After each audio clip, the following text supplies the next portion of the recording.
Laura sat in the cage, her knees pulled to her chest, shivering in the cold air.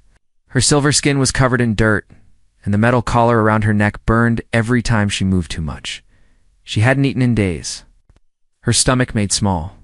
Noises, but no one cared. Outside the cage, aliens walked back and forth. Buyers, traders, and worse. This was the slave market on Varnak Station, deep in the outer rings. Laura's people had been captured months ago, and now many were sold off, like broken toys. She was one of the last ones left. A loud, sharp voice echoed through the speakers. Lot 349. Young female, trained for silence, still untouched. Starting bid, 2,000 credits. Laura closed her eyes. She didn't want to hear the numbers. She didn't want to see the faces. She knew what was coming. Someone would buy her, take her away, hurt her, and then sell her again. Voices shouted bids. 2,000, 2,500, 3,000, and I want her tonight. Laura's fingers tightened into the cage floor. Her breath shook. Her body was thin, weak, but her mind was still fighting. She didn't want to be owned, not again. Then the noise stopped. Silence. Everyone looked in one direction.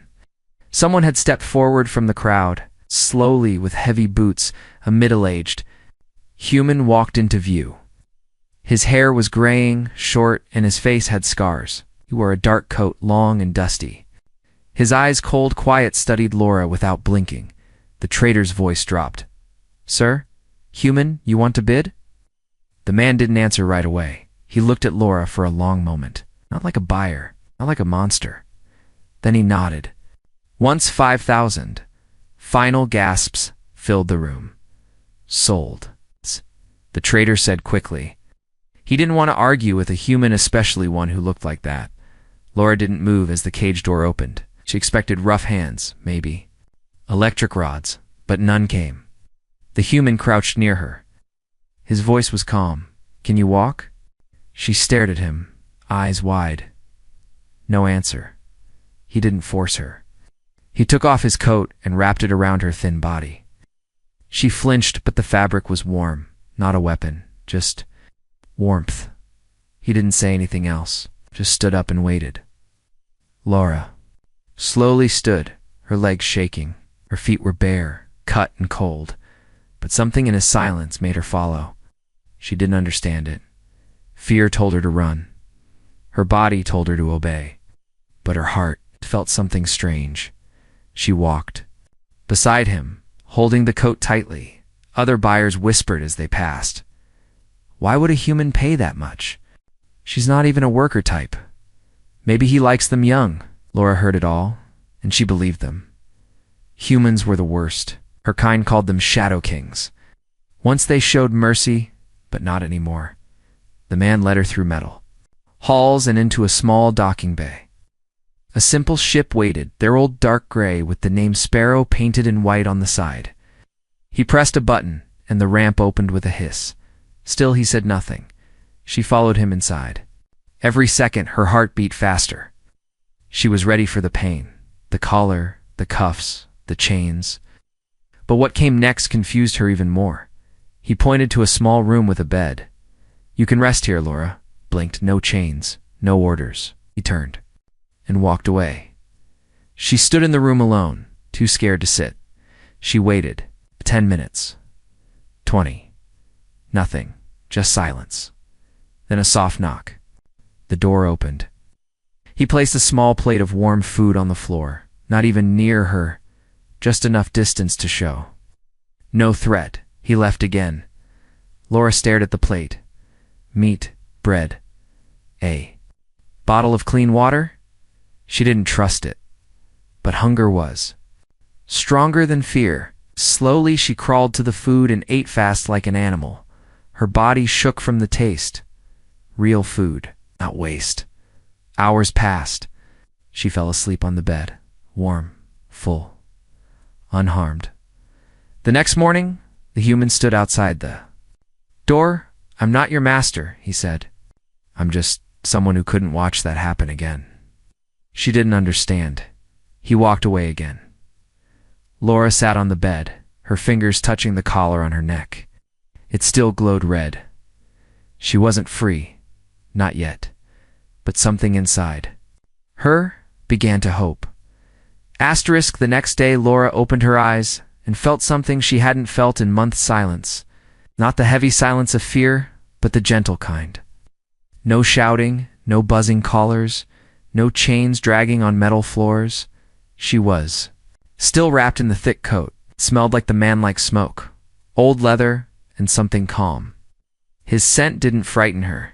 It was strange, but not dangerous. The room she lay in was small but clean. There was no camera in the corner, no control panel on the wall, and no lock on the inside of the door. That in itself scared her. She was used to being locked in. She moved slowly toward the door. It wasn't locked. Carefully, she pushed it open and peeked outside. He was sitting on the floor in the hallway, cross-legged with an old toolbox open in front of him. He was fixing something, maybe part of the ship's vent system. He didn't look up. "You slept for 14 hours, he said, his voice calm and quiet. She didn't answer. He reached into the toolbox, still not looking at her. "There's a fresh change of clothes folded on the counter. Not much, but warmer than what you had." Laura looked down at herself. She was still wearing the thin cloth the slavers gave her, torn and barely covering her. She stepped back inside and found what he mentioned. A folded gray shirt, thick pants, even socks. She changed in silence. Her hands trembled the whole time, not from cold, but from confusion. This wasn't normal. This wasn't what happened to girls like her. She stepped out again. He was gone. The smell of food drifted from the front of the ship. Carefully, she followed it. She found him in the small kitchen, frying something in a pan. When he saw her, he nodded toward the table. "Sit." She hesitated. "I don't bite," he said, voice flat but not unkind. "And I don't force. Sit if you want. Walk away if you don't." That word "don't force" hit her hard. She sat. He placed a plate in front of her. Eggs, toast, a strange red sauce she didn't recognize. She stared at the food. He sat across from her and began to eat his own meal. Quiet, peaceful. Laura took a bite. It was warm, real. Her stomach didn't twist in fear after swallowing. Her throat didn't close. Halfway through the meal, she couldn't hold the silence anymore. "Why?" she whispered. He looked at her. "Why? What? Why didn't you touch me or chain me?" Her voice was barely louder than a breath. He put down his fork. "I didn't buy you to own you." "Then why?" Her voice cracked. "You spent 5,000 credits on me?" "No one does that unless they want something." The man leaned back in his chair, eyes tired but clear. "I spent it because I couldn't walk away again." Laura's eyes narrowed. Again. He looked away. "A long time ago, I was a soldier. I saw a girl in a cage, just like you. I hesitated. Didn't help. She was taken, hurt, sold. I never saw her again." He looked back at her, serious now. "I told myself, if I ever saw another, I wouldn't turn away." Laura couldn't speak. Her throat closed. He stood, picked up the plates, washed them like it was just another morning. No chains, no cuffs, no commands. She watched every move. Every time he turned his back, she waited for pain, but none came. Later, she sat in the hallway.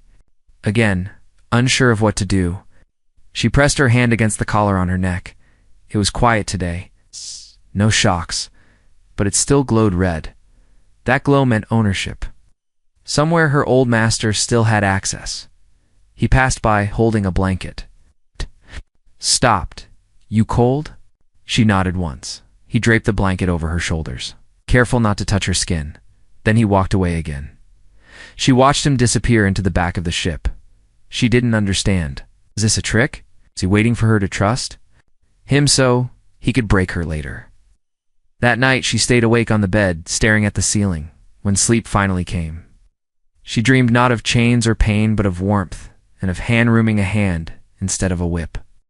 The ship moved quietly through deep space.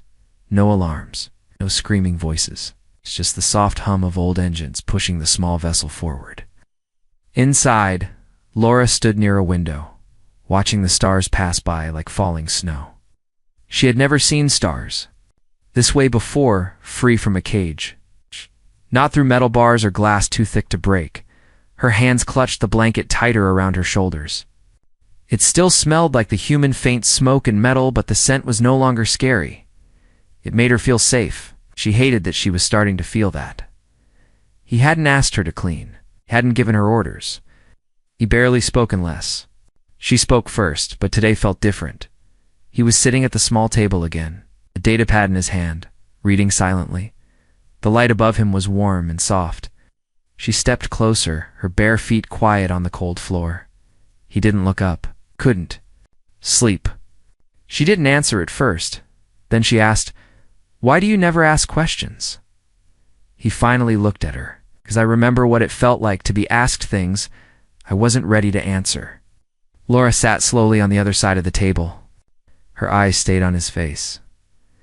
"You don't even know my name," she said quietly. He gave a small nod. "That's true? You don't want to know?" He set the datapad down. "I want you to give it to me. When you feel ready." Choose that word again. Choose. Laura's throat tightened. Her hands trembled under the table. She looked away, eyes burning. "I've had 7 names," she whispered. "Each master gave me a new one and took the last one away." The human didn't interrupt. "They called me Thing Pet. Silver. Object number 2287. Once a master called me Beauty. Only when he wanted me to smile for guests." She shook her head slowly. "I forgot my real name." He leaned forward, eyes kind, but calm. "You still have it," he said. "It's just waiting inside you, like a light under ashes." Silence hung in the room. Then so soft it could barely be heard, she said, "Laura." His face didn't change. He simply nodded once. "Laura," he said slowly, as if the name was fragile. "That suits you?" She didn't expect what happened next. Tears. Hot, fast, and sudden. She covered her face with both hands. She didn't want him to see. Crying was weakness. Crying made the masters angry. Crying made the pain worse. But his voice came again, soft. "You're allowed to cry here." She let it happen, just for a few seconds. Then she wiped her face and stood. "I'm going back to bed." "Good night, Laura." As she walked away, something inside her shifted. Not trust, yet trust. Not yet, but something warmer. A seed. Spark the next morning, something woke her. A sound. Buzz. It came from under her skin. Her eyes flew open. Pain spread from the back of her neck. The collar. She sat up, breathing fast. The red glow on the collar had turned blue, a tracking signal. That meant someone was trying to find her. She ran to the hallway. He was already at the control panel, his fingers flying over the buttons. "They found the signal," he said, eyes focused. "Just pinged off a slaver beacon for systems back." Heart pounded. "What does that mean?" He looked at her now. "It means they're following. They know you're not in a cage anymore. They want you back." She backed away, shaking her head. "No, I can't go back. I'll die." "You're not going back," he said firmly. "I promised you that the day I took you from that cage." But the collar, he held up a small device. "I can't remove it here. It's deep in your skin, near your spine. Wired into your nervous system. One wrong move and it'll paralyze you." She froze. "Then what do we do?" "Know someone. A doctor off-grid, not part of the galactic system. She works with rebels, runaways, broken people." Laura stared at him. He stood and pulled a coat over his shoulders. "If I ask her, yes." "How do you know?" Glanced at her, then turned to prep the engines. "She's my sister." Asterisk, the stars outside the ship began to blur. Lines of light stretching as the ship entered a silent jump, tunnel faster than light, deeper than normal space. Laura sat strapped. Into a seat, her hands clenched tightly together. Collar itched against her skin. It still glowed faint blue now, blinking slowly, reminding her that someone, somewhere, was still looking for her. Across from her, the human sat at the controls. He hadn't said much since the jump started. His face was calm, but his fingers tapped the console again and again like he was thinking hard. After what felt like forever, the stars returned. A planet came into view, a small frozen moon with gray mist swirling across its surface. Mountains stood like sharp teeth, and lightning flickered in the clouds. "That's it?" she asked. He nodded. "Vera's down there, deep under the ice. No government, no patrols, just survivors and ghosts." Laura swallowed hard. "And your sister? She left the army after a war none of us wanted. Now she helps people like you." The ship lowered slowly, winds battering the hull. Ow. Gripped her seat tighter. She wanted the collar off. She wanted it gone now, but fear pressed against her chest, like ice. The landing was rough. The ship touched down between tall frozen rocks, the engine steaming against the snow. The human stood, grabbed a black case, and handed Laura a thick coat and gloves. "You'll need these." She nodded, not arguing. They stepped into the cold wind together. The sky above was dark, thick with clouds. Every step made the snow crunch beneath their boots. Laura stayed close. Her fingers kept brushing the collar, afraid it might shock her or burn. They walked toward a crack in the ice wall. A hidden door opened as they approached.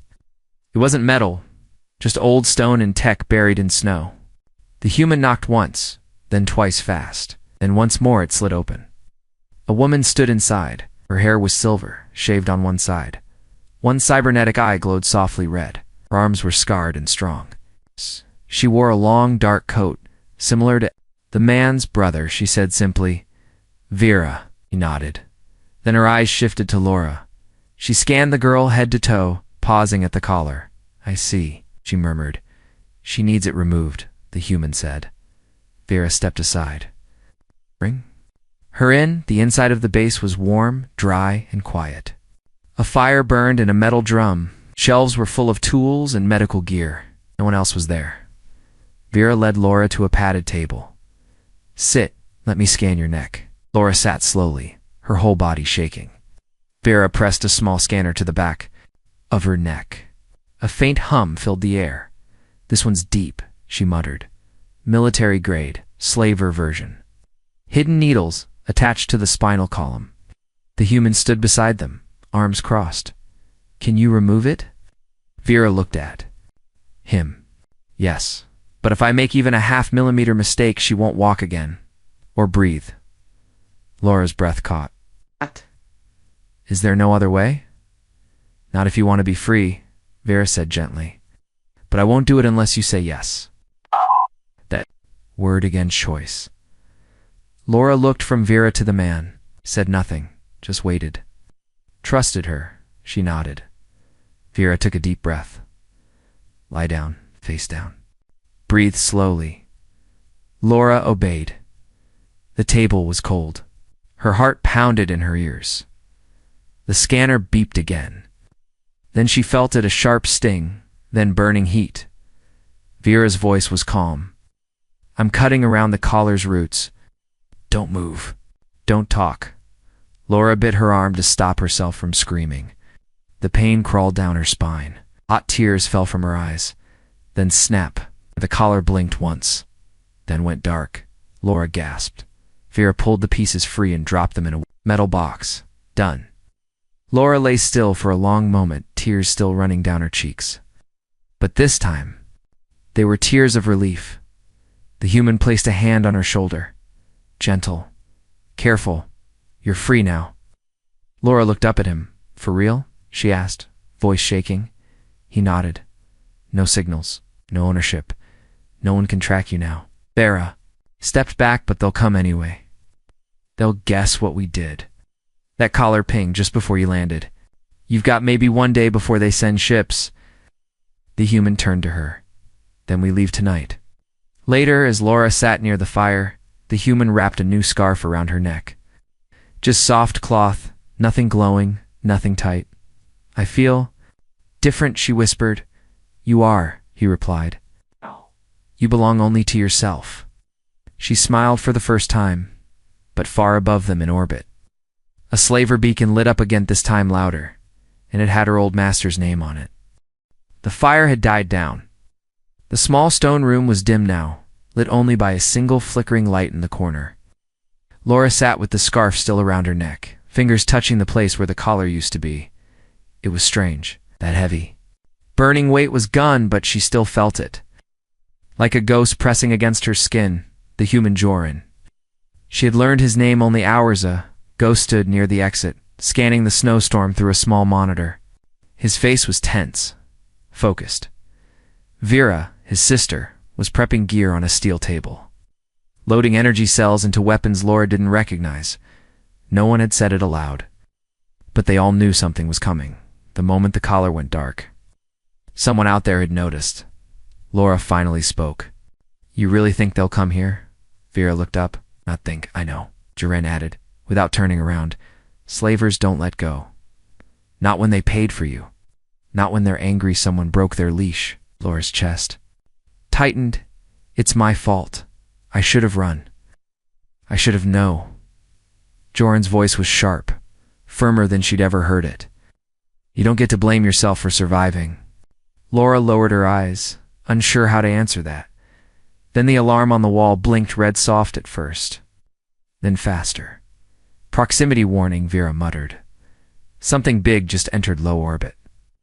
Joran was already moving. He grabbed his coat, pulled on a black chest plate, and slung a weapon over his shoulder. It wasn't sleek or polished. It was old, scratched, heavy, brutal. Laura stared. You're not just some retired soldier, are you?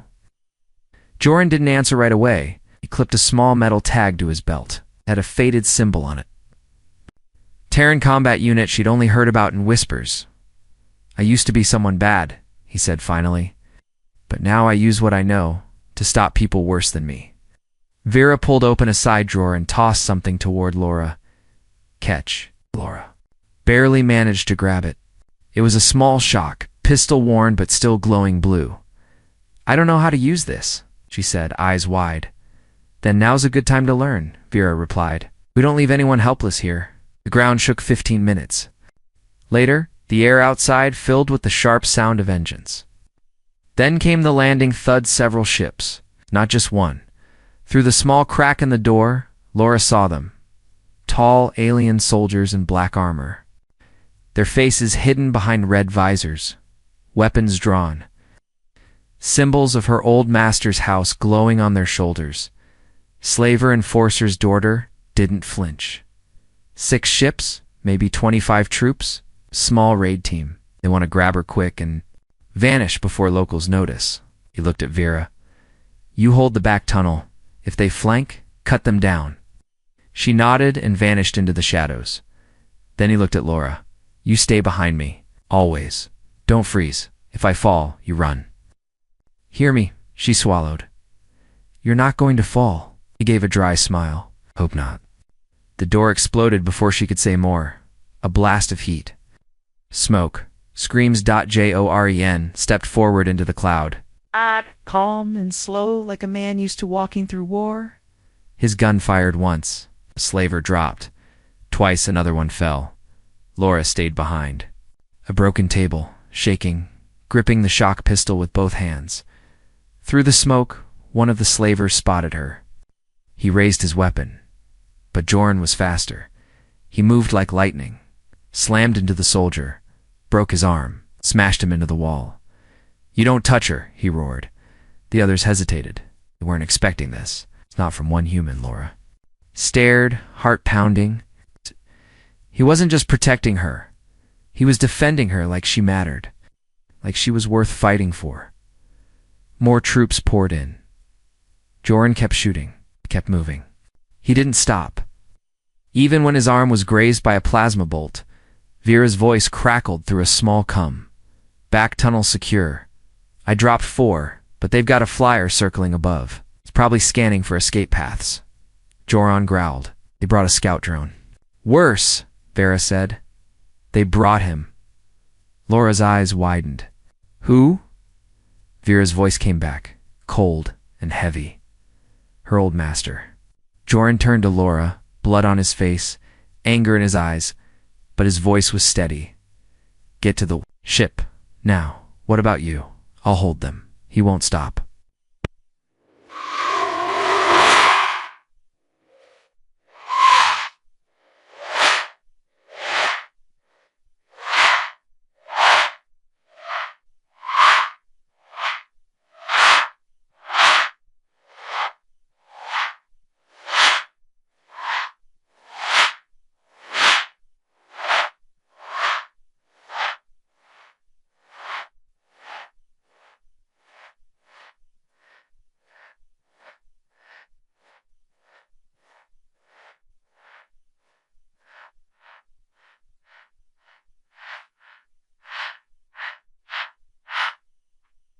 As she ran toward the exit tunnel, gun in hand, one thought burned in her mind. He didn't buy her to own her. He was ready to die for her freedom, but she wasn't going to let that happen. Not this time. Asterisk, the tunnel was narrow, lining its edges like teeth. Laura ran, boots slipping on the frozen ground, her breath fogging in the cold. Behind her, gunfire echoed sharp, brutal. She could hear Joran's voice shouting orders, then silence, then more blasts. Every second felt like a blade against her spine. Vera's voice came through the small cum in her ear. Half the troops broke off. They're chasing you. They want you alive? That means they're planning to take you, not kill you. Laura stopped running. Her chest burned. Her hand clutched the small shock pistol tighter. Her old self wanted to hide, to curl into the dark and wait for it to pass. But that part of her had died when the collar came off. She turned around. I'm not running anymore. Laura.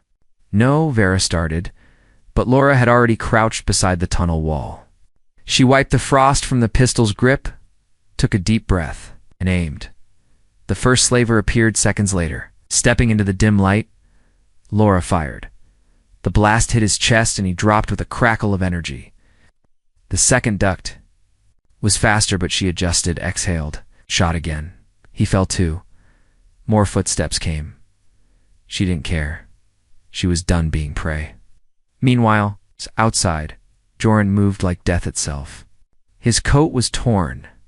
Blood ran down his arm, but his eyes burned with fire. 6 slavers surrounded him. He counted bullets, then stopped counting. He dropped his rifle, pulled 2 short blades from his belt, and charged. The first slaver didn't even get to scream. The second tried to run. The third begged. None of them got far. From the hill above, the enemy commander watched through magnified lenses. Tall, dressed in red and black, his face was long and cruel. Laura's old master. He tapped his wrist pad. Bring the war beast. End this. Moments later, something massive dropped from the sky. It wasn't a soldier. It wasn't a ship.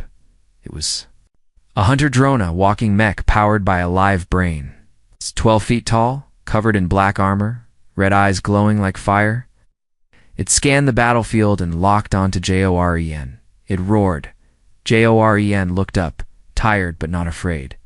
He picked up his rifle and stood his ground. The drone charged. Back in the tunnel, Vera had joined Laura. Together, they pushed the slavers back inch by inch. You've changed, Vera said between shots. I just stopped waiting for someone else to save me, Laura replied. She didn't feel like a slave anymore. She felt like something new. Free. They reached the tunnel's end and burst out into the open right. Behind Joran's burning shelter, that's when they saw the mech. Laura froze. What is that? Joran didn't look back, something I hoped I'd never see again. The mech fired a plasma bolt. Joran barely dodged, the ground exploding beside him. Get to the ship, he shouted. No, Laura screamed. We fight. Together, Joran turned. For a second, their eyes locked. He saw the fire in her now, not the frightened girl from the cage, not the shivering body from the auction, but a fighter. He tossed her a power cell, then take its legs. They split up. Vera circled left, drawing fire. Laura crawled through snow, flanking the mech's blind side. She climbed a half-frozen ridge, aimed down.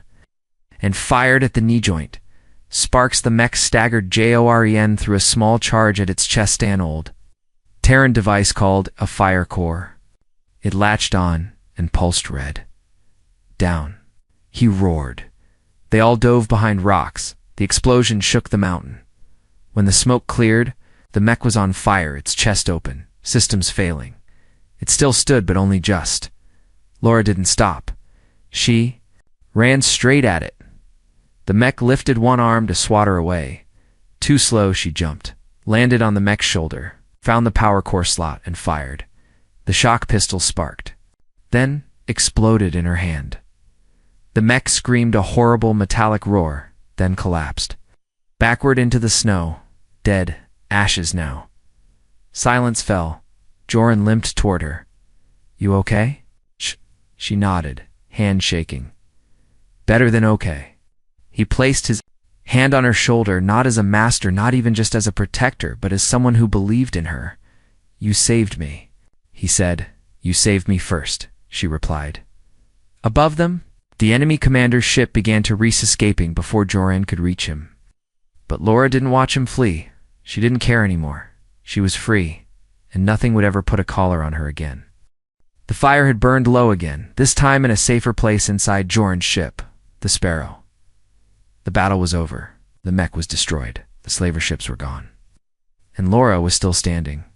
She sat on a bench near the engine room, arms around her knees, wrapped in the same gray coat he had first given her. But now it wasn't a gift from a stranger. It was comfort from someone she trusted. Vera had already left. She didn't say goodbye. She wasn't the type. She just gave Laura a nod, a look that said, "You're stronger now," and vanished into the snow. That was enough. Now it was just her and Joran. He was quiet as always, standing across from her, fixing a long cut along his shoulder. He winced, but didn't complain. He'd taken worse. He always did. Laura looked at him, really looked, the roughness in his hands, the years behind his eyes. It wasn't beautiful, not like the glowing alien men she had once seen in her old masters. Parties. But there was something better in him, something solid. He had never touched her without asking. He had never raised his voice. He had never looked at her like she was property. He had bought her, but never owned her, and now he didn't even seem to know what to say. So she did something she had never done before. She broke the silence. "Why didn't you ever tell me what you wanted?" He looked up, confused. "What I wanted you paid for me? You rescued me. You fought for me, but you never once asked for anything in return?" He gave a soft breath. It's almost a laugh. "Because that's not what saving someone means." She looked down. Her hands were still bruised from the fight. "I thought humans were cruel," she whispered. "All of us did." Joran sat beside her now, carefully. "Some are. You're not." "No," he said, "but I was." Before she turned her head. "What changed?" He looked at her for a long moment. "I met someone who still had light inside them. Even after everything, and it made me want to carry that light too." Took her a moment to realize he meant her. Her breath caught. "You think I have light?" He didn't smile, but his voice softened. "You could have run, Laura. You could have hidden while I fought, but you didn't. You came back for me." She shrugged. "I had to." "No," he said gently. "You chose to." That word again, choose. Later. As the ship lifted off the icy moon, Laura stood at the front window. The stars stretched again. They were going somewhere new, somewhere far. Joren walked in quietly. "We'll reach the next system in a few days. No slaver beacons out there, just quiet." She didn't turn. "What happens then?" "Whatever you want." She turned now, looked at him with calm eyes. "You could leave me there.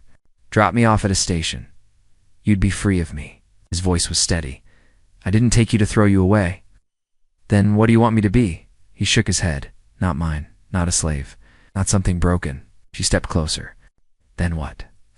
He looked into her eyes. "I want you to be free." Laura took his hand.